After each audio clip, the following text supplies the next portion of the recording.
saben. Y el estar fuera de control es lo que la Biblia llama las obras de la carne, porque o las obras del Espíritu o las obras de la carne controlarán nuestra vida. Por favor, busque Gálatas 5:19, y manifiestas son las obras de la carne.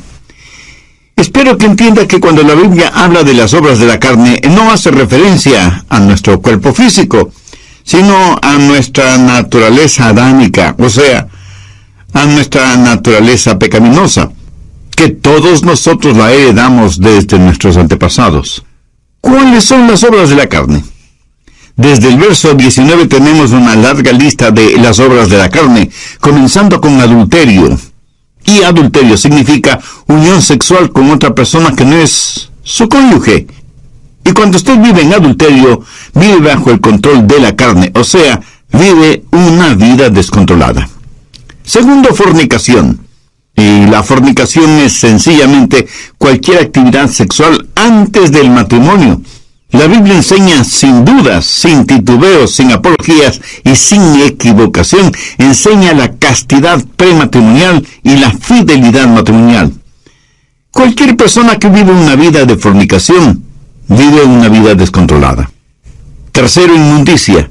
Aquí específicamente se refiere a pensamientos sucios, impuros, depravados.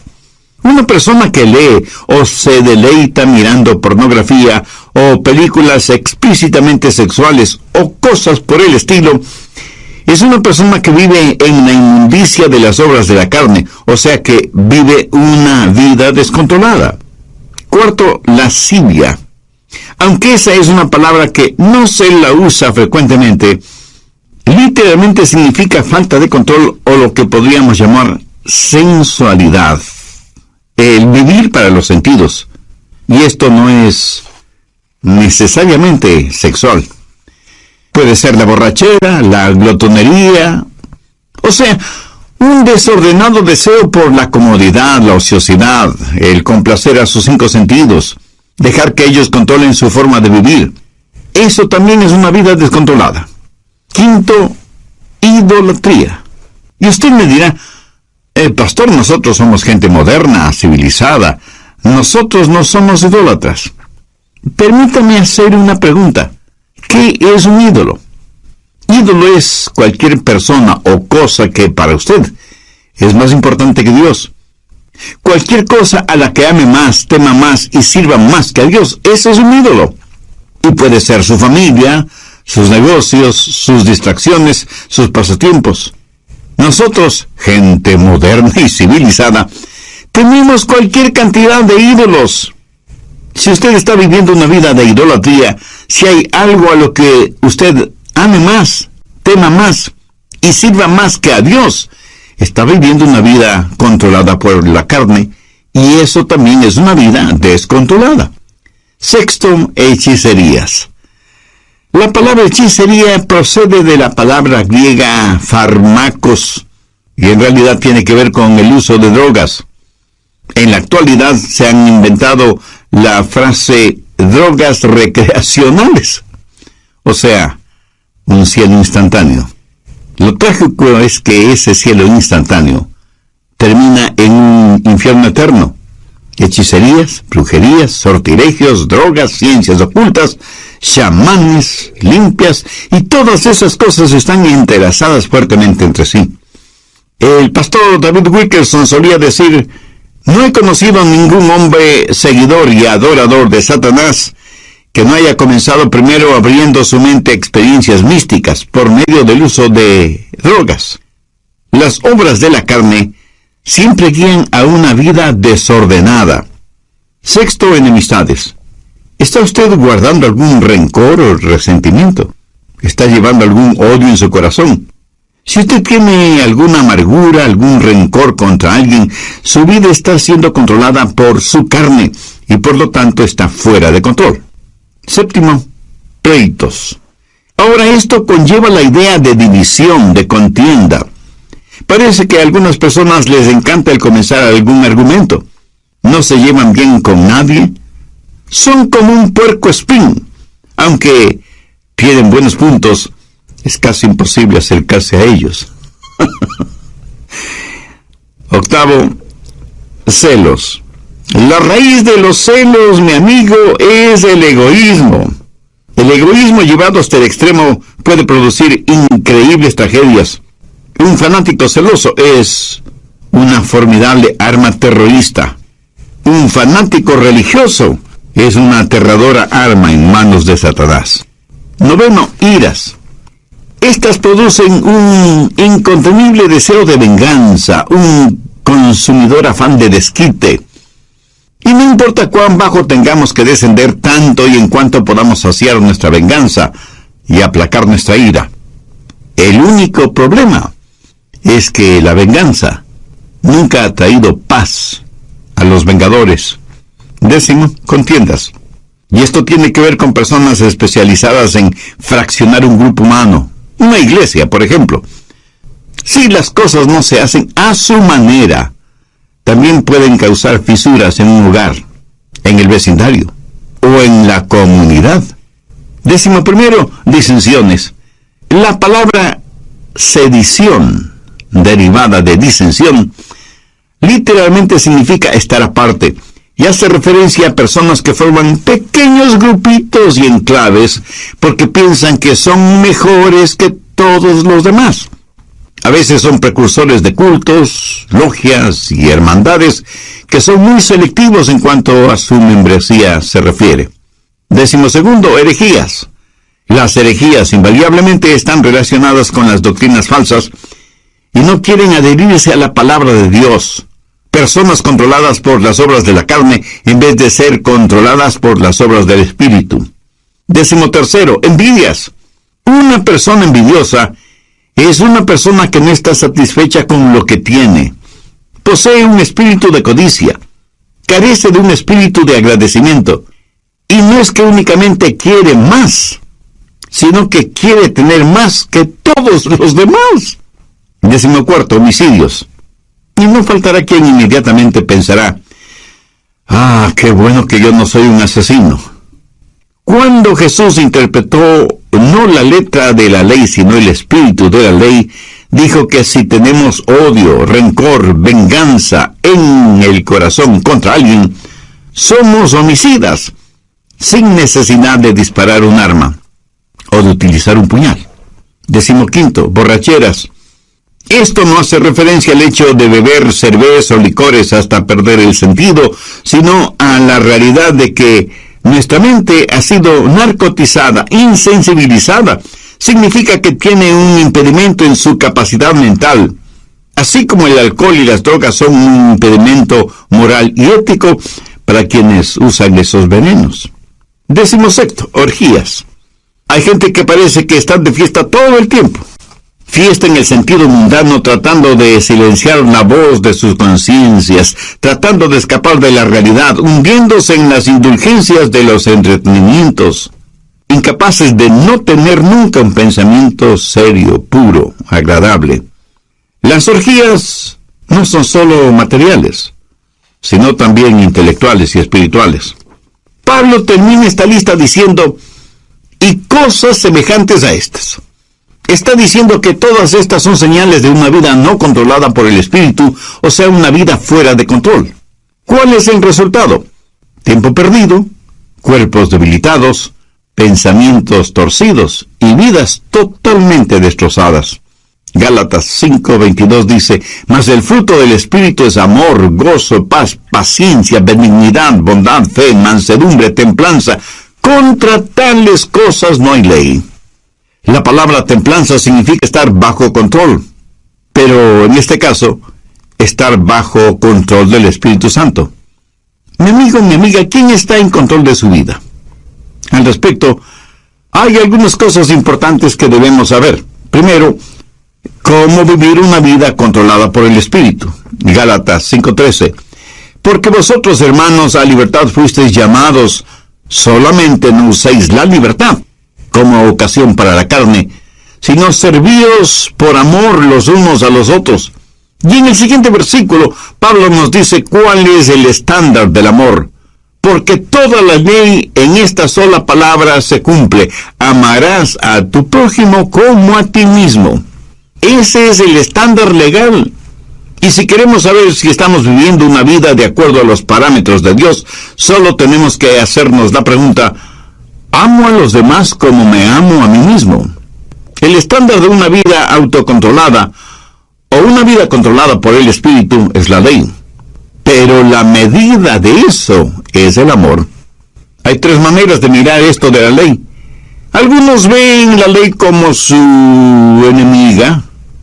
La carne les dice: no tengas nada que ver con ninguna clase de ley. La carne no quiere que nadie ni nada le sujete. Quiere hacer lo que le plazca. Eso es lo que se llama libertinaje. Otras personas miran a la ley como su amo. Y Pablo predica contra eso, porque quienes viven bajo la ley están siempre luchando, pero nunca alcanzan la victoria. Saben lo que dice la ley.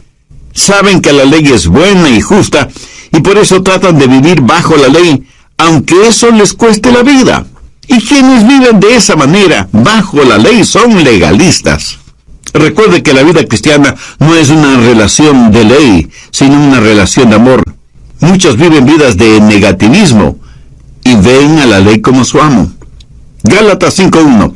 Estad pues firmes en la libertad con que Cristo nos hizo libres, y no estéis otra vez sujetos al yugo de esclavitud.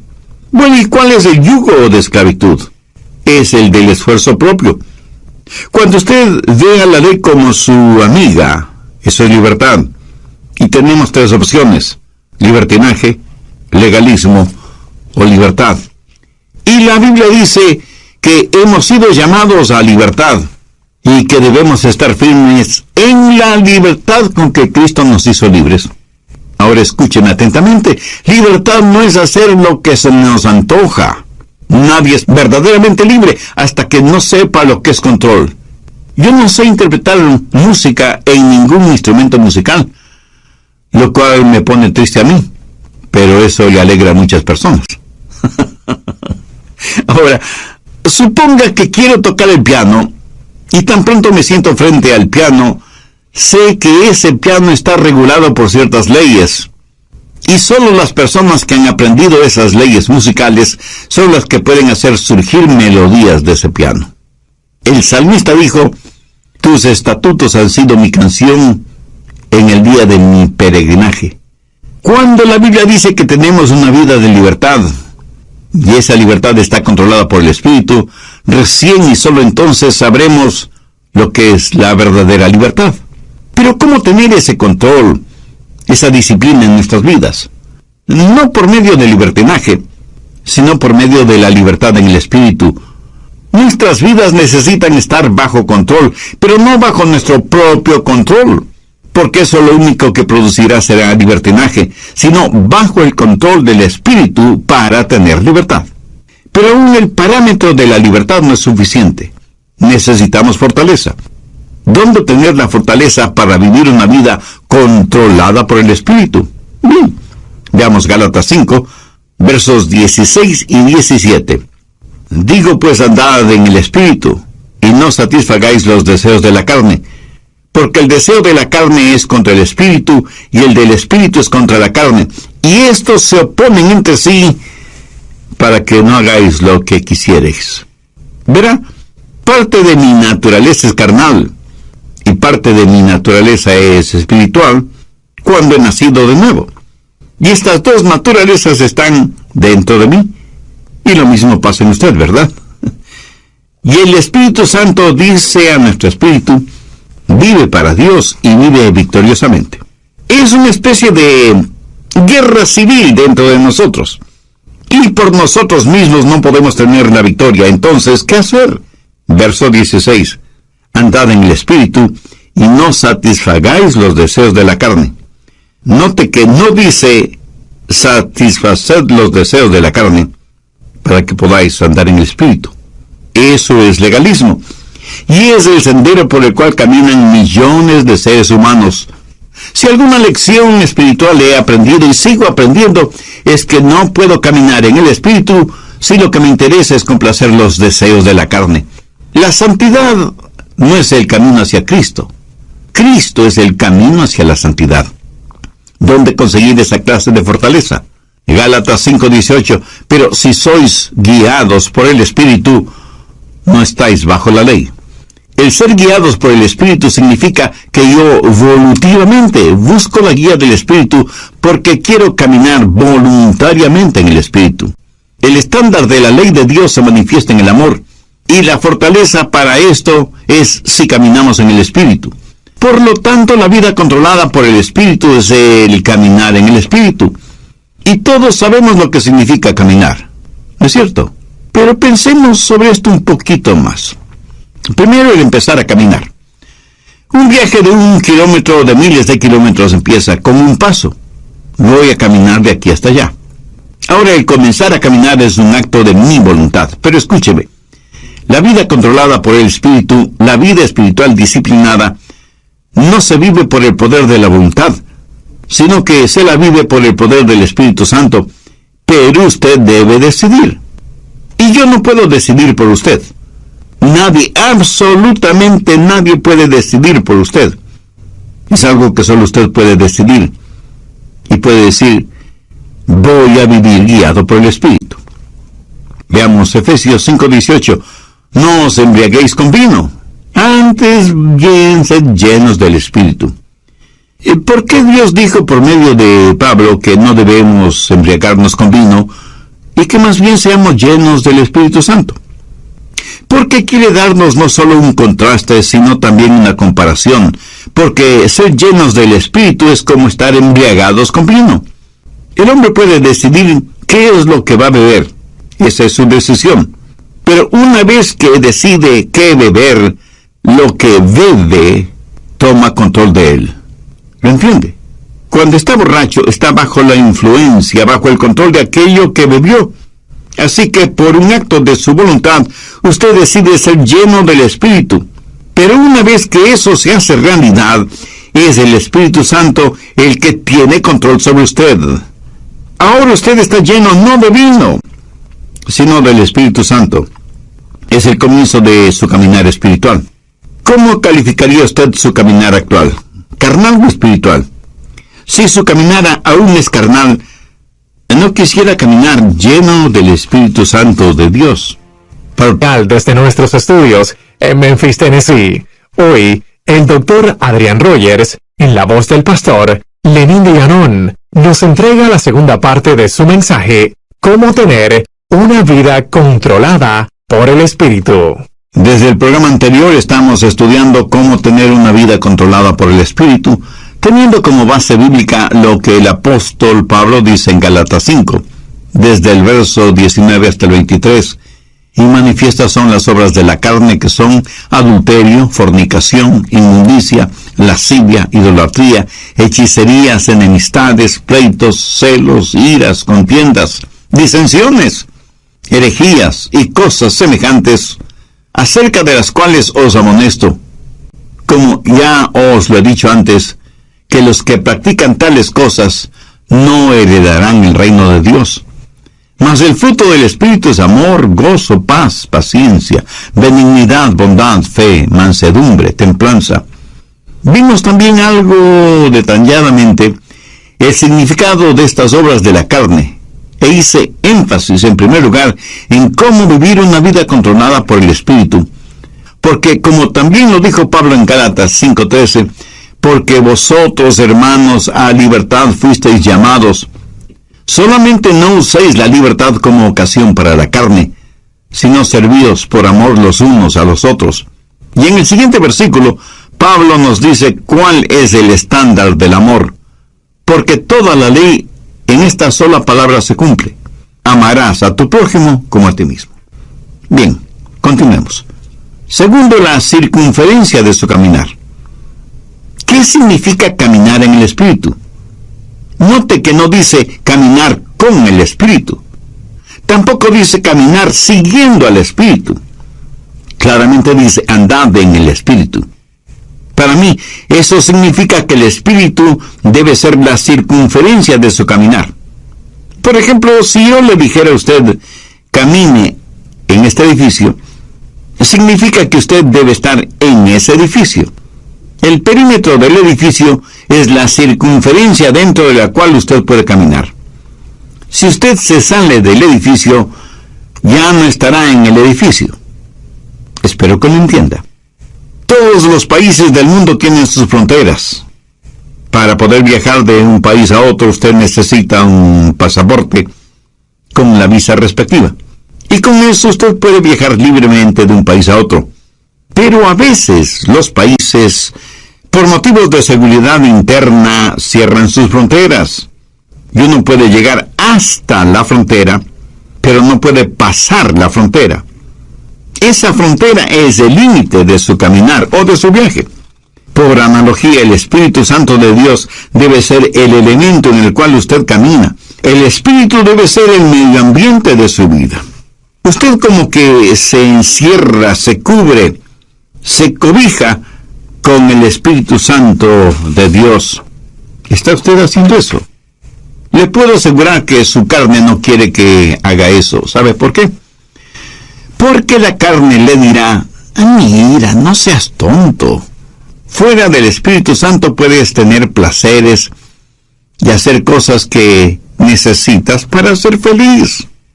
Escúcheme, una persona que tiene su vida controlada por el Espíritu Santo ha llegado a una conclusión terminante. No hay nada que valga la pena fuera de Jesús. Cuando usted pueda decir eso, es que está caminando en el Espíritu.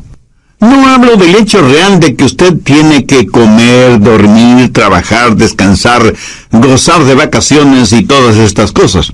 Todas estas cosas usted las necesita ver dentro del contexto de que el Espíritu Santo de Dios está guiando y dirigiendo su vida. Usted debe aprender a caminar dentro de la circunferencia y los parámetros del Espíritu Santo. Y cuando usted se salga de esa circunferencia, el Espíritu Santo le dirá, mire, estás cruzando el límite. Y usted retrocede y se arrepiente. Eso, mi amigo, es una vida controlada por el Espíritu Santo de Dios. Tenemos entonces el comienzo de nuestro caminar, la decisión del paso que vamos a dar, y la circunferencia dentro de la que podemos caminar en el Espíritu. Pero todavía hay algo muy importante. Tercero, la continuación de nuestro caminar. Gálatas 5:16 dice, digo pues, andad en el Espíritu. Andad, en el original griego, conlleva la idea de mantenerse caminando. ¿Pero qué es caminar? Sencillamente una serie de pasos. Y aunque comienza con una decisión, no se detiene allí. La vida controlada por el Espíritu es una crisis que comienza con lo haré, pero es seguida por un proceso realizado un paso a la vez. Lo dije ya hace algunos minutos. Un viaje de 1 kilómetro o 1000 kilómetros comienza con el primer paso. Pero usted no se detiene después del primer paso, sino que sigue caminando paso por paso sin detenerse. Digo, si es que usted quiere llegar a alguna parte. Dicen que muchos caminan muy aprisa para llegar a un lugar que no conocen. Y estando ahí, no saben qué hacer. Despistados. Anota al margen Colosenses 2:6. Este es un versículo clave en una vida controlada por el Espíritu. Si usted está cansado y enfermo de las obras de la carne, si quiere tener la libertad y el gozo de pertenecer a los hijos de Dios, quiero que grabe en su mente y en su corazón Colosenses 2:6. Por tanto, de la manera que habéis recibido al Señor Jesucristo, andad en Él. Mi amigo, es muy importante que usted entienda bien esto. Si usted ha recibido al Señor Jesucristo en su vida, debe caminar en Él. Si yo le pregunto a usted si ya es salvo, y usted me responde afirmativamente, tácitamente me está diciendo que ya ha recibido al Señor Jesucristo como su Salvador. Por favor, escúcheme con atención. Si eso es cierto, o sea que usted ya es salvo o salva, entonces quiere decir que usted está caminando en Él. Bien, ¿me permite hacerle una pregunta? ¿Cómo recibió usted al Señor Jesucristo? Y probablemente usted me dirá, porque me arrepentí de mis pecados y deposité toda mi confianza y fe en Él. Muy bien, por arrepentimiento y fe. ¿Qué es lo que dice Pablo en Colosenses 2:6? Por tanto, de la manera que habéis recibido al Señor Jesucristo, andad en Él. Entonces, ¿Cómo puede usted vivir una vida victoriosa? De la misma forma en que recibió a Cristo, por arrepentimiento y fe. Pero deseo que note las 3 últimas palabras del verso 6. Andad en Él. Y andad quiere decir caminar. Y el caminar se lo realiza un paso a la vez. Y usted necesita sus 2 piernas para caminar. No sé si se habrá dado cuenta, pero cuando caminamos estamos desbalanceados por fracciones de segundo cuando levantamos una pierna antes del siguiente paso. Le puedo asegurar que si usted está caminando y se queda con una pierna levantada por breves segundos, a menos que usted tenga un excelente sentido del equilibrio, terminará cayéndose. Así que ya puede ver la importancia de sus 2 piernas al caminar. Ahora, ¿cuáles son las 2 piernas de la vida cristiana? Arrepentimiento y fe. Pablo dice enfáticamente que si por arrepentimiento y fe hemos recibido al Señor Jesucristo, en arrepentimiento y fe debemos caminar en Él. Pero arrepentimiento y fe no es algo que usted hizo para salvarse, sino que es la forma de vivir de una vida controlada por el Espíritu, y caminamos en el Espíritu para no cumplir con los deseos de la carne. ¿Cómo caminamos por arrepentimiento y fe? Entendamos lo que es arrepentimiento. Escuche atentamente lo que voy a decir, porque seguramente no será lo que usted piensa es el arrepentimiento, ni será lo que muchos definen como arrepentimiento.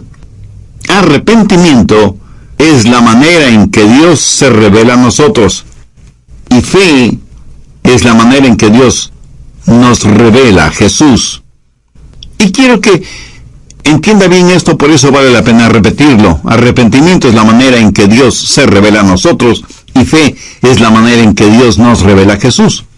Arrepentimiento es cuando yo veo que estoy en bancarrota espiritual, y fe es cuando veo la gloria de Él. Cuando usted se salvó, cuando yo me salvé, lo hicimos por arrepentimiento y fe. Permítame compartir un poquito de mi testimonio personal. Cuando no era más que un muchachito, un jovencito, no sabía mucho de religión, y mucho menos de teología, por supuesto. Pero mi corazón tenía hambre de Dios. Luego escuché a un pastor predicando el mensaje de salvación y diciendo que solo en Jesucristo podríamos ser salvos. Hice esa decisión y le entregué mi corazón y mi vida al Señor Jesucristo. Le entregué todo lo que sabía de mí a todo lo que sabía de Él. Y francamente debo reconocer que yo sabía muy poco sobre mí mismo, y obviamente muy poco sobre Jesús. Hasta ese momento no me había dado cuenta cuán pecador era, y muchísimo menos cuán glorioso era Jesucristo. Por eso digo que le entregué todo lo que sabía de mí a todo lo que sabía de Él. Pero desde entonces aprendí mucho acerca de mí, y lo que aprendí acerca de mí no era muy agradable que digamos. Y aprendí mucho acerca de Jesús, y Él es mejor, muchísimo mejor de lo que yo pensaba que era. Y porque recibí a Cristo con arrepentimiento y fe, comencé a caminar en Él. ¿Sabe por qué? Porque cada día aprendo más sobre mí, y mientras más aprendo sobre mí, más tengo de qué arrepentirme. Pero también aprendo más sobre Él, y mientras más aprendo acerca de Él, más y más confío en Él.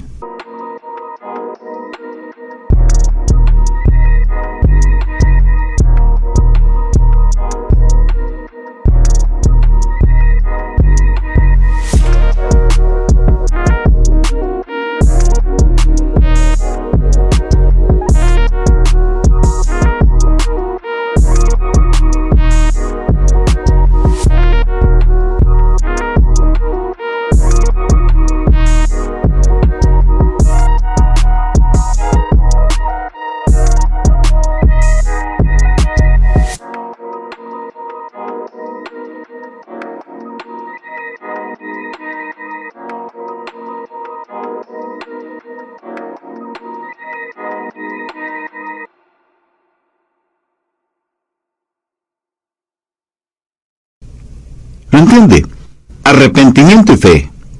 A lo mejor a veces usted piensa, creo que realmente no soy salvo, porque si fuera salvo, ¿por qué tengo esta gran convicción de mi pecado? Mi amigo, usted tiene esa gran convicción de su pecado precisamente porque es salvo y está aprendiendo más sobre usted y más acerca de Jesús. Esa convicción no es una señal de que no es salvo, sino más bien una señal de que usted finalmente está entendiendo el significado de una vida controlada por el Espíritu. Lo que estoy diciendo sencillamente es que hay un comienzo en nuestro caminar espiritual, así como tuvimos un comienzo en nuestro caminar físico, biológico. Debemos voluntariamente aceptar la guía del Espíritu. No vivimos por el poder de nuestra voluntad, pero entramos y aceptamos la vida cristiana por una decisión volutiva de nuestra parte. Sabemos que hay parámetros, límites circunferenciales para nuestro caminar en el Espíritu, y que nuestro caminar no se detiene, sino que continúa paso a paso. Por tanto, de la manera que habéis recibido al Señor Jesucristo, andad en Él. Arrepentimiento y fe. Dar todo lo que sé de mí a todo lo que sé de Él. Y de pronto, súbitamente, usted descubre que usted no está en control, que Dios está en control de su vida por medio de su Santo Espíritu, y que su vieja naturaleza pecaminosa, carnal, ya no tiene nada que hacer en usted, porque ahora usted está caminando, creciendo en el Señor Jesucristo, guiado por el Espíritu Santo. Por lo tanto, la vida controlada por el Espíritu es un caminar. Algunas personas me dicen, pastor, desde hace tantos y tantos años estoy firme en Jesús. Y yo, con todo respeto y con todo amor, simplemente les pregunto, hermana o hermano, ¿cuándo va a empezar a caminar? Está bien el estar firmes en la fe, pero para muchos parece que firmeza significa inmovilidad, en vez de significar un caminar firme. Resumiendo, permítame decir que el estándar de la ley de Dios es el amor, y la fortaleza de nuestro caminar en el Espíritu con arrepentimiento y fe, lo cual producirá en nosotros una verdadera satisfacción espiritual. Veamos una vez más Gálatas 5, 22 y 23. Mas el fruto del Espíritu es amor, gozo, paz, paciencia, benignidad, bondad, fe, mansedumbre, templanza. Escúcheme, el diablo utilizará a sus familiares y amigos no cristianos para que le digan, tú no quieres vivir esa clase de vida, es tan aburrida. Mi amigo, esa es la única clase de vida que vale la pena vivirla. Es la única vida que produce genuina y eterna satisfacción. El apóstol la identifica como fruto, y un buen fruto es por lo general delicioso, hermoso, oloroso y satisface. Una fruta es para ser consumida, para aplacar el hambre. ¿Tiene usted hambre por el Señor, por las cosas de Dios? Si no es por medio del Señor Jesucristo, esa hambre nunca podrá ser satisfecha. Una vida controlada por el Espíritu es una vida llena del fruto del Espíritu, o sea, es una vida llena de amor, gozo, paz, paciencia, benignidad, bondad, fe, mansedumbre y templanza. La carne y el Espíritu están luchando en usted ahora mismo. El resultado depende de usted. Si usted dice, voy a vivir una vida de libertinaje y ver la ley de Dios como mi enemiga, no voy a vivir una vida de legalismo y tener la ley como mi amo. Si dice eso, le estará dando la victoria a la carne. Pero si dice, voy a tener a la ley como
amiga. Voy a vivir una vida de verdadera libertad. Voy a buscar la fortaleza del Espíritu Santo y buscar voluntariamente la guía del Espíritu Santo y dejar que Él marque los parámetros normativos de mi vida y que me ayude a encontrar todo en Jesucristo. Voy a caminar un paso a la vez en arrepentimiento y fe. Si usted dice eso, Dios le dará libertad. La libertad con que Jesucristo quiere hacerle libre. Y si hay alguna disciplina de su parte, no piense que la disciplina es restrictiva. Ninguna persona es más libre que aquella que vive una vida controlada por el Espíritu. Si usted que me está escuchando ahora mismo no es una persona ya salvada, ¿por qué no deja que Dios tome el control de su vida? ¿Por qué no ser de Jesús su mejor amigo? ¿Por qué no elevar su corazón a Dios este mismo instante y le dice: Dios, sé que soy pecador y estoy perdido espiritualmente.